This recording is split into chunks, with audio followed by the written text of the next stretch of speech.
the Daktyl from CRKT, model 5151. And okay, just when you thought they couldn't top it up. Let's see, got some paperwork and a very straightforward unboxing.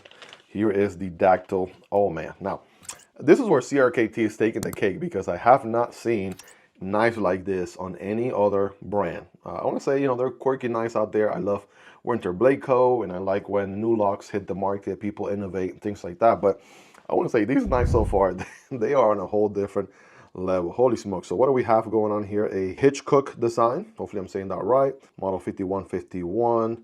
How does this work? I don't even know. Where do you put the password? I have no idea. The handle is pretty similar. I mean, it kind of follows a similar DNA, even though it is a whole different designer. Whereas what I mean by that, the handle is comprised of this outer silhouette. That's pretty much your handle. And the blade also tucks in completely, right? Just like on the 5102 model we looked at. And other than that, it has the differences here. Ooh, hold on a second. Kind of works like a carabiner. Check that out. So that's feels like a carabiner. You could put this on a knife or a backpack, sorry. Put this on your backpack, put this on your, I don't know, jean strap somewhere. That is pretty cool. We have more holes on the blade, right? Similar to this guy also. That's an interesting cold decision there. But how do we open it? That's the million-dollar question. Do we pull on this lever this way? Do we go this other way? Do we just send it? This is one of those times, again, I like recording these videos fully unaware of how something works, so you guys can see me struggling. But we're going to figure it out here together, ladies and gentlemen. We're going to get to the bottom of this. So I know this moves, but is that related to the knife moving in and out? No. It's a whole different thing. Okay.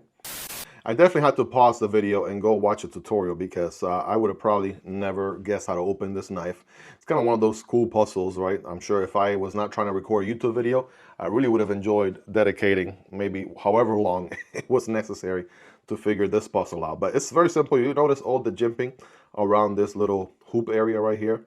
So this is like a safety switch. We're going to pull this out like that. And then once you pull it out, then you can pull down on it like this. Notice it's a lever that's also pushing the upper handle up like that. And then now we can fold out the blade. It looks like we can fold it out either direction. So you can either fold the blade out this way or fold the blade out this way. Once it opens, it is going to lock in place. How solid is that lock up? It's actually pretty solid. That feels good on hand. Now, before we disengage it, right, while we have it out here, I mean, for what it's worth, right, we can do a little hammer grip back there and get a full purchase with my average size hands, right? Full 4-finger grip. This area here is kind of like a finger choil. You can get even more control of that warning, right, blade we have here. It's not the longest cutting path in the world, but it's a nice, beautiful Warncliffe blade with a flat grind. And again, those speed holes on there, I'm sure those help with weight reduction as well. Now, in order to be able to close the blade, you don't have to pull back, but you do want to pull down. Again, you want to use that lever system to raise the handle and then be able to fold the blade back in place. I wonder if, actually we can get a better look from over here. There we go. This will get you a better look on how this works. So similar to the other knife we looked at, has like a rectangular little shape that goes into a rectangular housing. And in order to be able to disengage, this is where the lever again raises the handle portion, right, the top handle portion, and it allows that rectangular piece to come out of the housing, and then you can slide the blade out one way or the other. So once you again let it go, it snaps in place like so. Boom. And this is where the safety comes into play here. If we slide it forward, bam, right now we can't get any lever pull on it. And since we can't do the lever needed to raise this handle portion up, then that blade is not going to come out of there at all. Let's kind of do the steps again. Again, I will pull the safety out like this. All right, it looks like that. And then being able to do this allows me to disengage or open the blade. Then let's see it snap back in place. You ready? Bam, there you go. Let's check it out in the closing. Wow. I mean, again, we're not going for the most practical, quickest to deploy locking system out there. I think that goes without saying, because somebody's probably halfway through typing a comment. You know, this knife will take me too long to deploy. You know, my Microtech, Ultratech deploys in, you know, 1/100th of a second.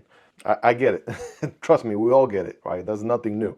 the theme with these knives that we've been discussing all throughout this video is the quirkiness, right? What makes them special, some very, very interesting locking systems that you don't see every day that are just very unique, very quirky in nature with some different features that, again, are unique to these knives that we don't see in any other production knife. So, I mean, talk about a very, very interesting locking system on this knife.